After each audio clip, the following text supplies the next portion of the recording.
നമ്മള് പൊതുവെ സാധനം വാങ്ങുന്ന സമയത്ത് എല്ലാത്തിനും കാണുക ഇതേപോലത്തെ ഒരു സ്റ്റിക്കർ കണ്ട.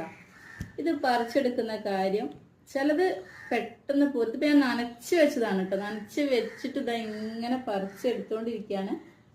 ശരിക്കും ഇങ്ങനെ ഈ പ്രൈസ് ടാഗ് ഇതേപോലെ ഒട്ടിക്കുന്നതിനോട് ഞാൻ യോജിക്കുന്നില്ല കേട്ടോ. നമ്മൾ പൈസ കൊടുത്ത് സാധനം വാങ്ങുമ്പോൾ അവർക്ക് പൈസ അറിയണമെന്നുണ്ടെങ്കിൽ വേറെ എന്തെങ്കിലും മാർഗം നോക്കിക്കൂടെ എന്നുള്ളതാണ്. അത് പ്രായോഗികമാണോ എന്നുള്ളത് അവർക്ക് അറിയാൻ പറ്റുള്ളൂ. പക്ഷെ ആസ് എ കസ്റ്റമർ നമുക്കത് വലിയൊരു ബുദ്ധിമുട്ടാണ് കേട്ടോ. ഈ പ്രൈസ് ടാഗ് ഒക്കെ ഒന്ന് റിമൂവ് ആക്കാന്നുള്ളത്. കണ്ടോ, ഒരു പേന വാങ്ങി കണ്ടോ എന്തായി ഒട്ടിച്ച് വെച്ചിരിക്കുന്നത് കണ്ടോ. അതേപോലെ ഇതാ ഇതൊക്കെ ഇങ്ങോട്ട് പറിച്ച് എടുക്കണമെങ്കിൽ വലിയ പാടാണ്. അപ്പോൾ ഞാൻ പറയുന്നത് കുറ്റപ്പെടുത്തലായിട്ട് തോന്നരുത്. പക്ഷെ ഇതൊരു നല്ലൊരു കാര്യമില്ല എന്നാണ് എനിക്ക് തോന്നിയത്. നിങ്ങളുടെ അഭിപ്രായം കമൻറ്റ് ബോക്സിലൂടെ പറയാം കേട്ടോ. Thank you.